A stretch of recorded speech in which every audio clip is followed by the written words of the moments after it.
It started on a night when the rain wouldn't stop, the kind of rain that fills the air with loneliness. Daniel Pierce sat in his parked car outside the house he used to call home. Through the window, he could see warm yellow light glowing inside, but it didn't belong to him anymore. He wasn't married anymore. He wasn't the man he thought he was anymore. At 42, Daniel believed life was supposed to be stable, predictable, maybe even peaceful. But heartbreak has a strange way of reminding a person that nothing is permanent. His divorce had been finalized just 3 weeks ago. 20 years of marriage gone. 20 years of dreams packed in cardboard boxes. And now, as the rain fell harder, Daniel felt like the world was erasing him one drop at a time. He leaned his head back against the seat. He didn't cry. He had cried enough. He just sat there in silence, feeling the weight of a life that suddenly felt too big for him to carry. He whispered to himself, "Where do I even begin now?" But the silence gave him no answer. When he finally walked into his small rented apartment, everything felt cold.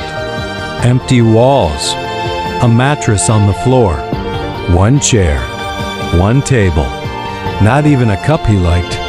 His life had been reduced to leftovers, and loneliness as heavy as a mountain sat on his shoulders. Sleep didn't come that night.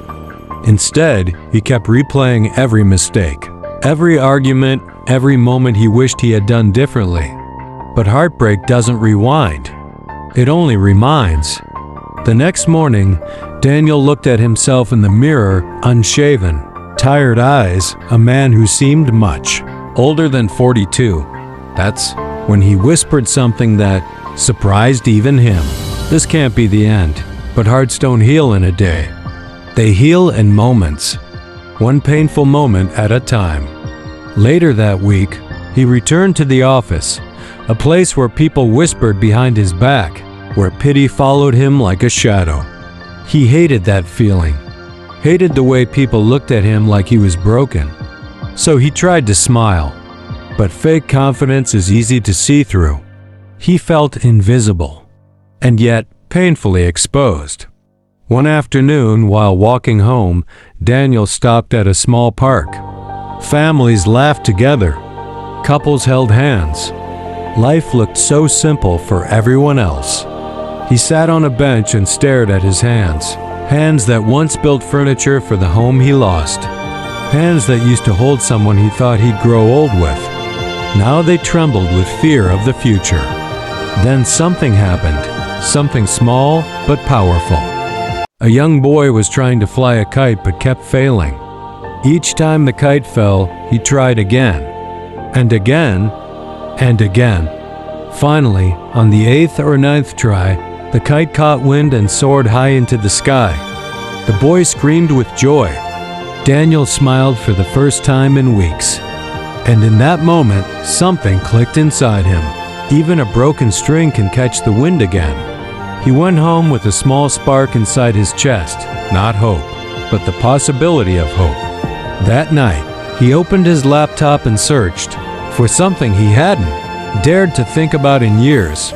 Starting fresh, he watched videos, read articles, looked at stories of people who rebuilt their lives after 40, after heartbreak, after losing everything.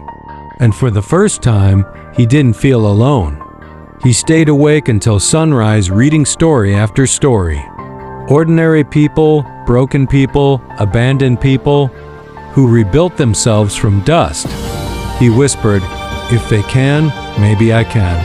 Over the next few weeks, Daniel started small. Tiny habits, morning walks, cooking his own meals, cleaning his small apartment.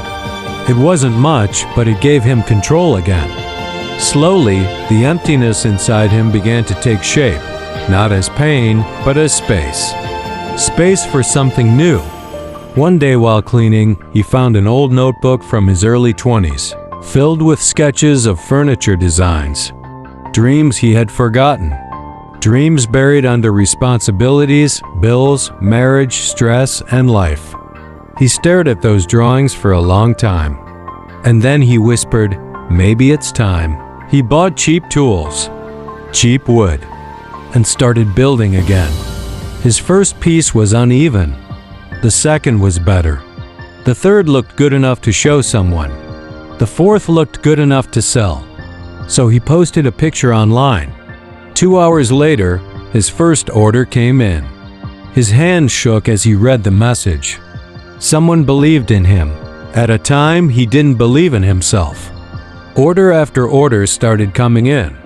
Not thousands, not hundreds, but enough to give him purpose. Enough to keep him awake at night with excitement instead of pain.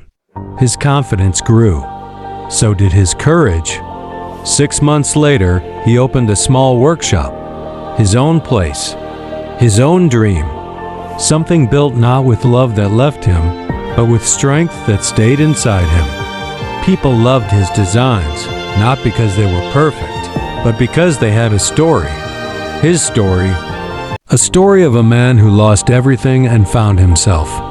1 year later, Daniel stood in his workshop, surrounded by the scent of wood and the sound of life. He wasn't the man who cried alone in a dark apartment anymore. He wasn't the man society had moved past. He was a man who rose. A man who rewrote his story. A man who proved that heartbreak doesn't end a life. It restarts it. Now when people ask him, "How did you survive your divorce?" he smiles and says, "I didn't survive it. I rebuilt myself because of it." And every time he finishes a new piece of furniture, he runs his hand across the wood, feeling the smooth surface and whispering to himself, "This is what healing looks like."